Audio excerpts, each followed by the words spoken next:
This afternoon, something happened that will reshape North American politics for decades to come.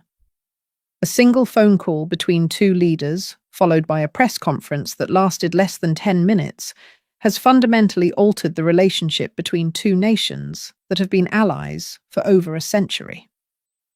What I am about to tell you involves energy markets in chaos, billions of dollars shifting hands within minutes, and a rejection so definitive that it left the most powerful government in the world scrambling for a response. This is a story about sovereignty, about leverage, and about a moment when one country decided that its independence was worth more than any deal on the table. If you think you understand how this crisis between the United States and Canada has been unfolding, I need you to reconsider everything, because what happened today changes the entire calculus of this conflict. At exactly 2:47 p.m. Eastern Standard Time today, the White House released an official statement announcing that President Trump had personally called Canadian Prime Minister Mark Carney. The purpose of the call, according to the statement, was to propose an immediate bilateral agreement that would resolve the ongoing crisis between the two nations. Now, I have been covering this dispute for weeks, and I can tell you that this phone call was unexpected. The White House had been escalating rhetoric, imposing tariffs, and making threats. A sudden offer of resolution seemed out of character. And as I began reading the details of what Trump proposed, I understood why the White House felt confident enough to make this move. They believed they had crafted an offer that Canada could not refuse. They believed they had found the formula that would end the standoff on American terms. They were wrong, and I am going to show you exactly why. According to the White House statement, Trump offered to suspend all tariffs on Canadian goods. He offered to reaffirm the United States' commitment to NORAD, the Joint Aerospace Defense Command that protects both nations. He offered to restore full intelligence sharing, which had been reduced during the height of this crisis. These are significant concessions. Tariff removal alone would save Canadian businesses billions of dollars. NORAD reaffirmation would address Canadian security concerns about whether America would honor its defense commitments. Intelligence sharing restoration would repair a critical element of the security relationship. On the surface, this looked like Trump was giving Canada everything it had been demanding. The White House described this as a generous offer that would restore the partnership that has served both nations for generations.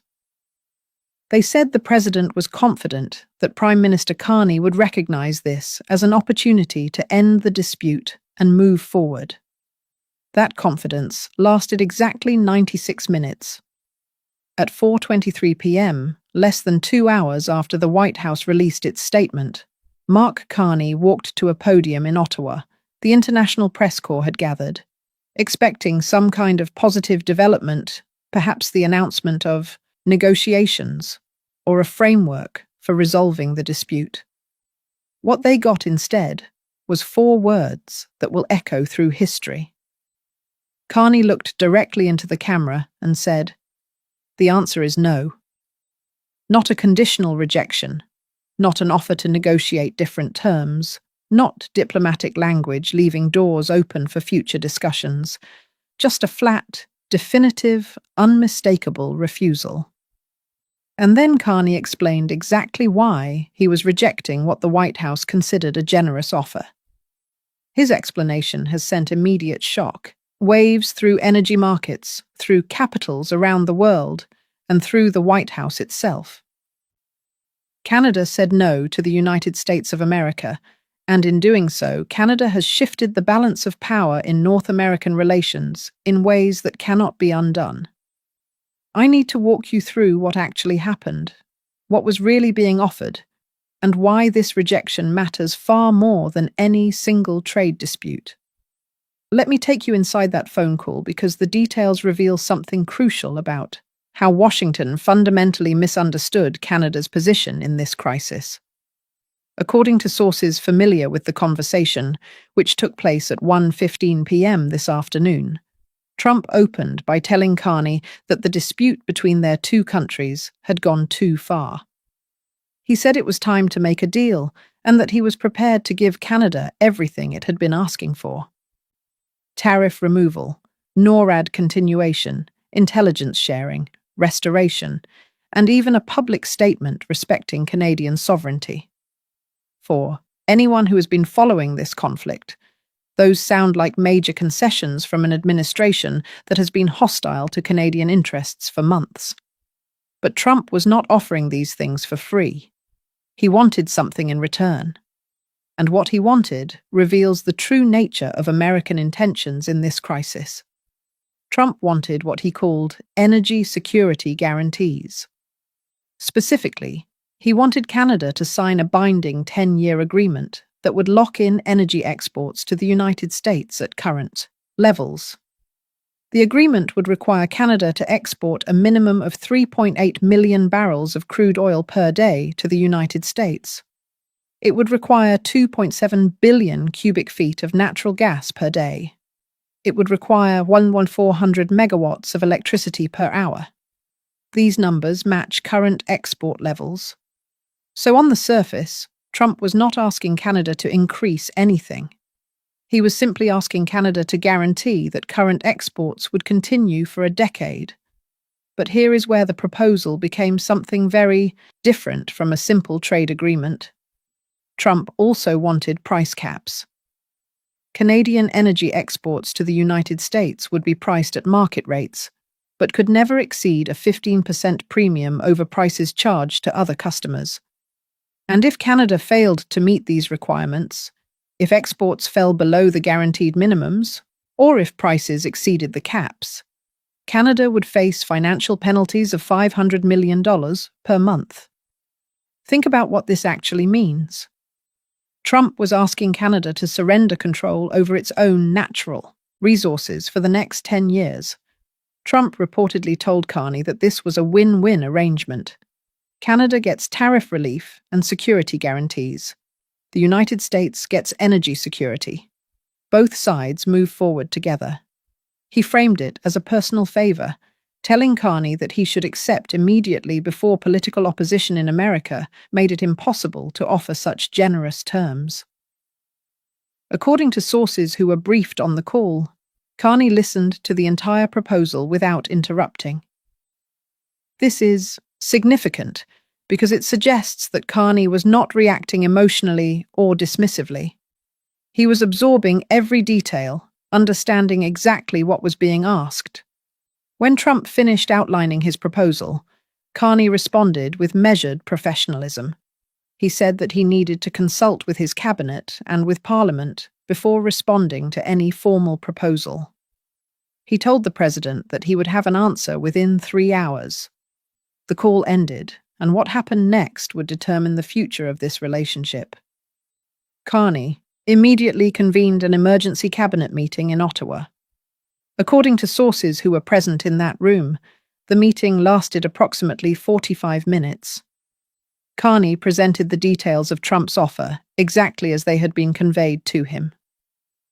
He did not editorialize or characterize the proposal in negative terms. He simply laid out the facts and asked his ministers for their input. Several cabinet members argued that accepting the deal would be the pragmatic choice. It would end the crisis immediately, restore trade between the two nations, and allow Canada to focus on other priorities. These ministers pointed out that Canada was already exporting these quantities of energy to the United States anyway, so formalizing those exports in an agreement would not change anything practically. But Carney saw it differently, and what he said in that cabinet meeting explains everything about his subsequent public rejection. He told his ministers that this offer was a trap. He said that signing away Canada's resource sovereignty would leave Canada with no leverage for the next decade. He warned that once such an agreement was in place, Trump or any future American president could impose any policy they wanted on Canada, and Canada would be unable to respond by adjusting energy exports because they would be contractually locked in.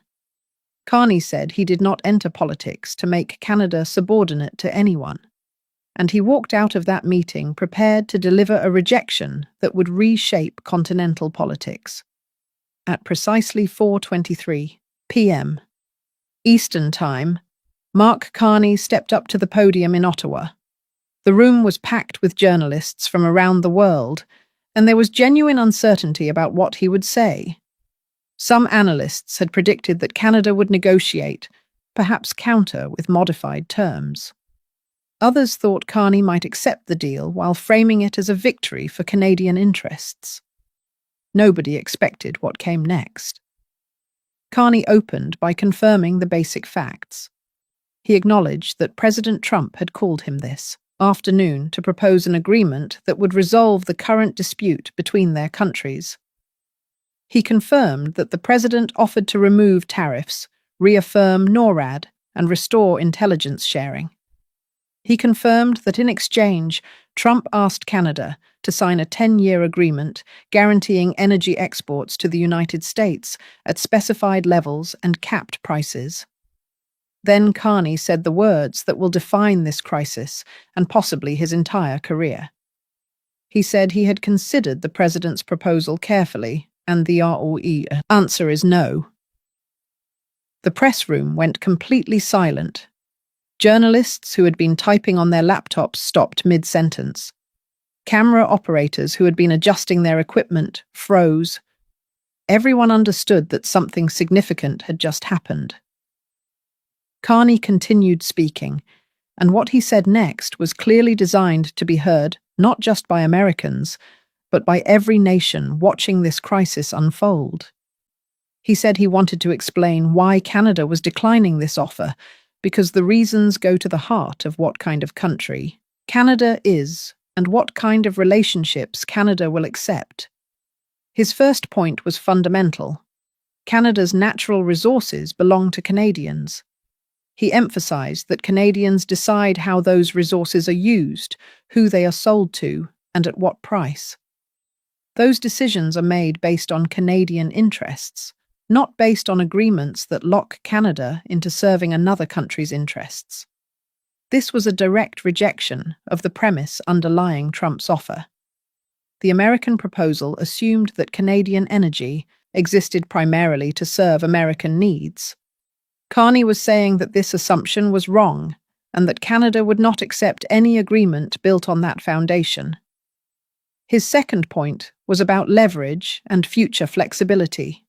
He explained that the proposed agreement would eliminate Canada's ability to respond to future American actions.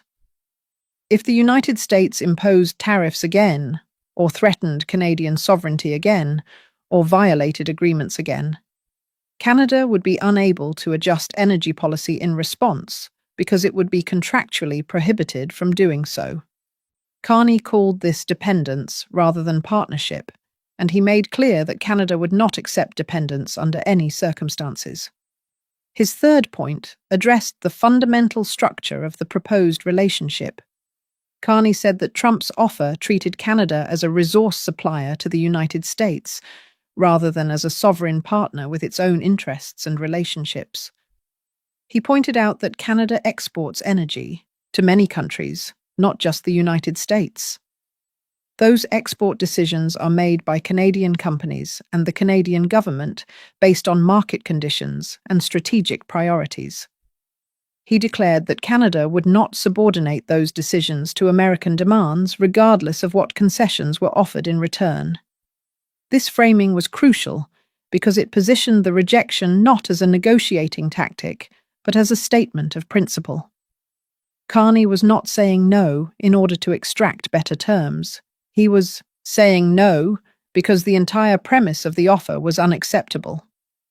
Then Carney said something that immediately moved financial markets around the world. He announced that Canada is open to selling energy to the United States and open to long-term commercial relationships. But those relationships will be negotiated on equal terms between sovereign nations, not dictated by one side. He laid out a clear path forward.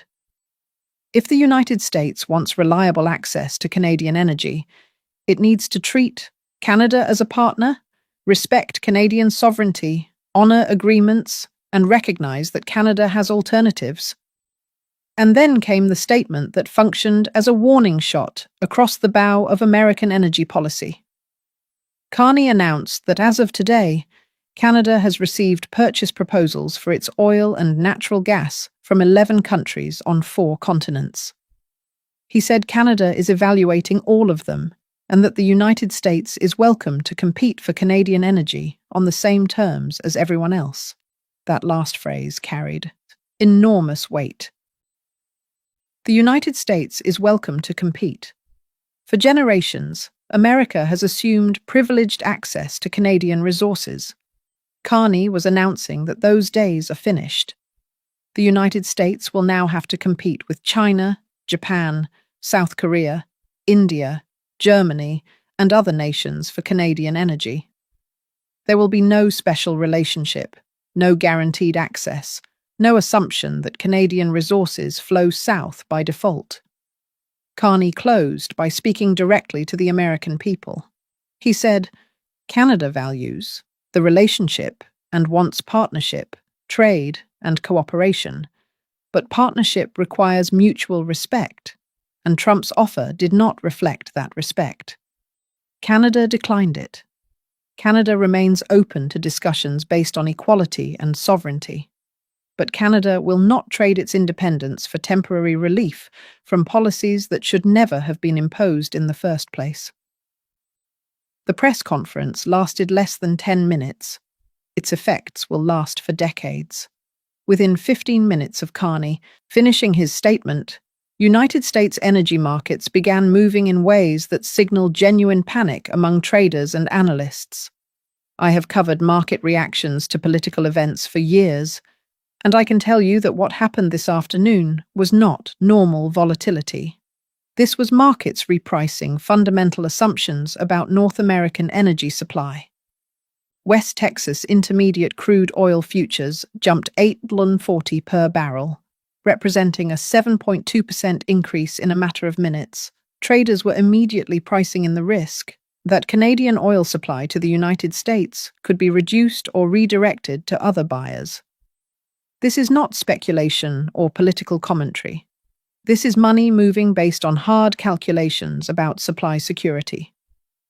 Natural gas futures for delivery to the Midwest spiked by 14.3% as traders processed the implications of Carney's statement about 11 countries submitting purchase proposals.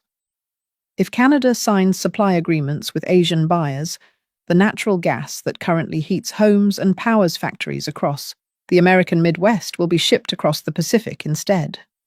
And the markets are now treating that possibility as realistic rather than theoretical. The equity markets reflected this same reality. Shares of American refineries that depend on Canadian crude oil collapsed in afternoon trading. Valero Energy dropped 11%. Phillips 66 fell 9%. Marathon Petroleum declined 13%. These are not small movements for major energy companies. These drops represent billions of dollars in market capitalization evaporating because investors now believe that reliable access to Canadian oil can no longer be assumed. I want to emphasize what this means for ordinary Americans. These market movements will translate into higher gasoline prices, higher heating costs, and higher prices for every product that requires energy to manufacture or transport.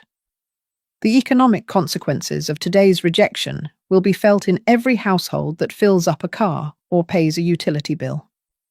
The markets are not reacting to political theatre. They are reacting to a fundamental shift in the strategic landscape of North American energy. Some analysts are questioning whether Canada can actually follow through on threats to redirect energy exports. The existing pipeline and transmission infrastructure is designed to move oil, gas, and electricity south to American markets. Can Canada realistically change the direction of those flows? According to energy experts I have consulted, the answer is yes, but it requires time and investment.